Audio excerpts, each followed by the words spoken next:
খ্রিস্টেতে বিশ্বাসী ভক্তবৃন্দগণ, আপনাদের জানাই প্রীতি ও শুভেচ্ছা।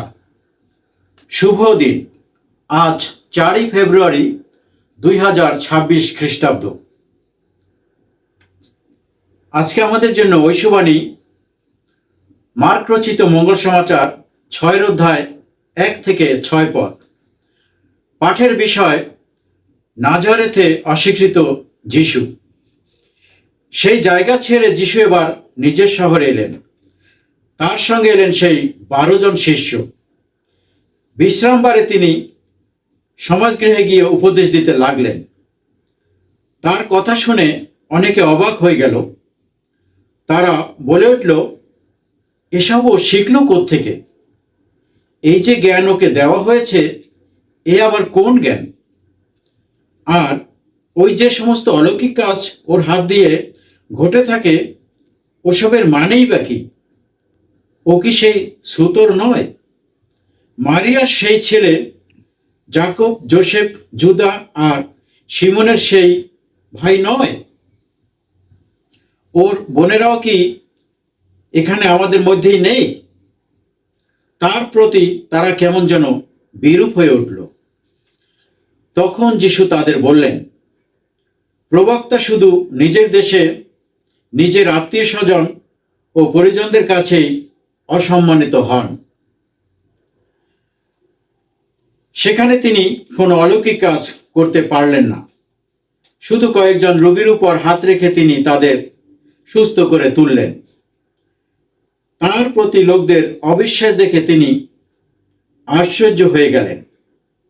এই হলো আমাদের জন্য প্রভুর মঙ্গলময় বাণী। প্রভুর জয় হোক। প্রিয় ভাই ও বোনেরা, আজ আমরা পড়েছি মার্ক 6 অধ্যায় 1 থেকে 6 পদ। এখানে দেখি যিশু নিজ শহর নাজারেতে ফিরে যান। তিনি মণ্ডলীতে শিক্ষা দেন। লোকেরা তার জ্ঞান ও আশ্চর্য কাজ দেখে বিস্মিত হয়। কিন্তু তারা বলে, এ তো সেই কাঠমিস্ত্রি, মারিয়ার ছেলে। আমরা তো তাকে ছোটবেলা থেকে চিনি। এই পরিচিতির কারণেই তারা যিশুকে বিশ্বাস করতে পারল না। পরিচিত হলে কি আমরা অবহেলা করি? আমাদের জীবনেও এমন হয়? যাকে আমরা প্রতিদিন দেখি, যাকে ছোটবেলা থেকে চিনি, তার কথাকে আমরা অনেক সময় গুরুত্ব দেই না। ভাবি, ও তো আমাদেরই লোক, ও আর কি জানে? নাসারতবাসীরাও তাই করেছিল। তারা যিশুর মধ্যে ঈশ্বরের শক্তি দেখতে পেল না, কারণ তারা শুধু তার অতীতটাই দেখেছিল। অবিশ্বাস আশীর্বাদের দরজা আসলে বন্ধ করে দেয়। বাইবেলে লেখা আছে, তাদের অবিশ্বাসের কারণে যিশু সেখানে অনেক অলৌকিক কাজ করতে পারলেন না। এটা খুব গুরুত্বপূর্ণ কথা। যখন আমরা বিশ্বাস করি না, তখন ঈশ্বরের কাজ আমাদের জীবনে বাধাগ্রস্ত হয়। অনেক সময় আমরা বলি, প্রভু, আমার জীবনে কিছুই হচ্ছে না। কিন্তু প্রশ্ন হলো, আমরা কি সত্যি বিশ্বাস করি, নাকি শুধু মুখে বলি? আজও যিশু আমাদের কাছে আসেন। যিশু আজও আমাদের জীবনে আসেন, বাইবেলের মাধ্যমে, উপদেশের মাধ্যমে, কষ্টের সময়, কারো ভালো পরামর্শের মাধ্যমে।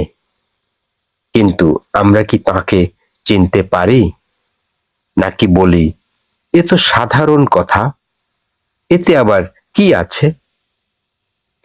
যিশু অনেক সময় সাধারণ রূপে আমাদের কাছে আসেন, কিন্তু তার মধ্যে থাকে অসাধারণ শক্তি। আমাদের আহ্বান, বিশ্বাসের চোখ খুলে দেওয়া। আজকের পাঠ তাই আমাদের শেখায়, যিশুকে শুধু পরিচিত মানুষ হিসেবে নয়, প্রভু ও উদ্ধারকর্তা হিসেবে গ্রহণ করতে হবে। হৃদয়ের দরজা খুলে বলতে হবে, প্রভু, আমি তোমাকে বিশ্বাস করি, তুমি আমার জীবনে কাজ করো। যদি আমরা বিশ্বাস করি, তাহলে যিশু আমাদের পরিবারে, আমাদের কাজে, আমাদের ভবিষ্যতে আশ্চর্য কাজ করবেন। প্রিয় ভাই ও বোনেরা, নাসরতবাসীর মতো যেন আমরা না হই, যারা যিশুকে কাছে পেয়েও হারিয়েছিল, বরং আমরা যেন হই সেই মানুষ যারা বিশ্বাসের সঙ্গে তাকে গ্রহণ করে। আসুন প্রার্থনা করি, প্রভু আমাকে অবিশ্বাস থেকে রক্ষা করুন, আমাকে বিশ্বাসের চোখ দিন, যাতে আমি তোমার কাজ দেখতে পারি। আমেন।